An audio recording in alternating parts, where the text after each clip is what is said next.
Yes. We want to talk about one incident that happened in one of the states, and that is why we want to make this video. Question is, can a healthcare professional be charged for murder in line of his or her duty? Answer, of course, is no. But in one of the states, a group of healthcare workers were charged for murder under the watch of the Attorney General of the state.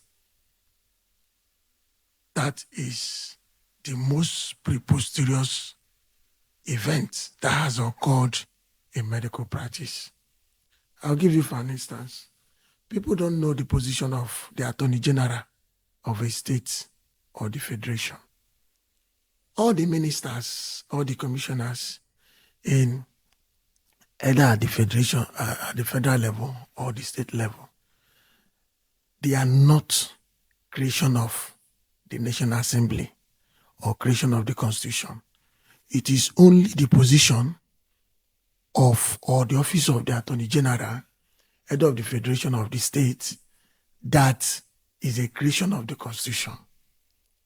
If you go to section 147 and section 192 of the Nigerian Constitution, 147 allows the president to create as many ministers as the National Assembly can approve for him. And 192 of the Nigerian Constitution allows the governor to create as many commissioners as the State House of Assembly can approve for him. However, when you go to section 150 of the Nigerian Constitution and section 195 of the same Constitution, 150 creates the office of the Attorney General of the Federation, while section 195 creates the office of the Attorney General of the state.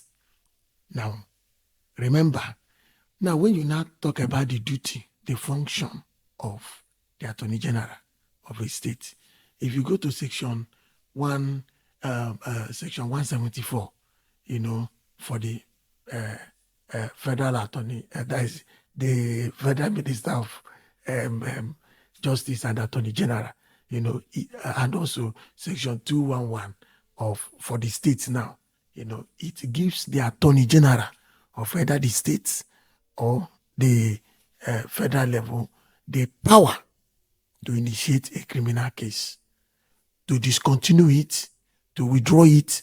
In fact, he's the owner of any criminal proceedings. They have the right to initiate. They have the right to take over the one that is already going on in the court. They have the right to suspend or stop, withdraw any criminal proceeding.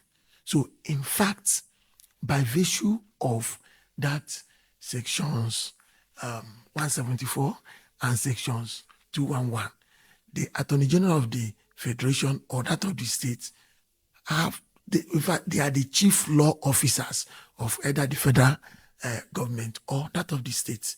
Now, in that state I was telling you, under the watch of the Attorney General, a group of medical professionals were charged to court for murder because somebody died in the course of their treatment. And that is why I'm making this video. Please, it is wrong. Thank God that the association of those healthcare professionals involved, came out and fought for it. The matter was first reduced to manslaughter, and finally, it was finally, withdrawn from the courts. So now, the question I asked first: can a healthcare professional be charged for murder? Answer is no, cannot be charged for murder because of what we call intent and the malice aforethought. Very simple. Now, homicide, that's why I'm making this video. Homicide simple means the ability of somebody to kill another. That is homicide. For most people, they think homicide must be criminal. That is not true. At times, homicide cannot be criminal. For an instance, in section 33, subsection 2A of the Nigerian Constitution, it is clear. You may kill somebody who wants to kill you. So you can go to court, and once you're able to convince the court that the killing is as a result of, preventing, that is protecting your property or for self-defense, then, and the court is okay with it, then it is not criminal, So remember what I said. I'm making this video for us to classify homicide and understand what homicide is. In simplest definition of homicide is the ability of one person to kill another, whether it is intentional or unintentional, whether it is lawful or unlawful. That is what is called homicide. Then I am going to classify homicide into three main categories. Three main categories. In some textbooks, you will see only one, two categories. Then, but I'm going to classify into three main categories. Then, those three main categories, we will talk about what we call criminal negligence or negligent homicide. We will talk about murder, and we will talk about manslaughter. When we talk about murder, we are going to classify murder again into two: first-degree murder and second-degree murder.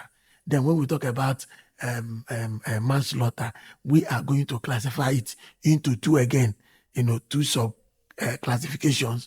We will have what we call voluntary and involuntary murder. In some countries, you find out that the first one I mentioned, remember I said I will classify homicide into three parts.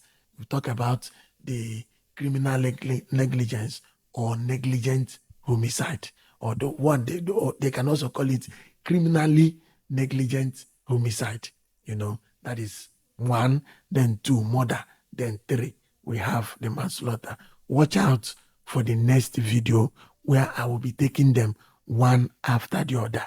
Remember what I said at the beginning, you cannot charge any healthcare professional for murder.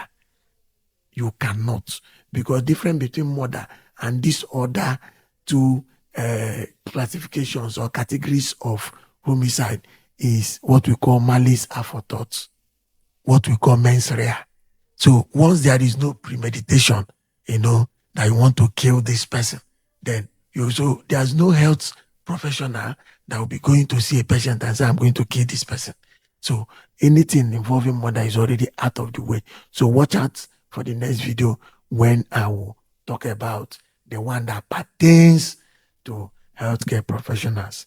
That is the negligent homicide, or the one you can call criminally negligent homicide. In some countries, they can also call it involuntary manslaughter. So at times it's difficult to differentiate negligent homicide and another sub-classification of manslaughter called involuntary manslaughter. But I will do justice to it. So remember to comment, like, and share for others to learn.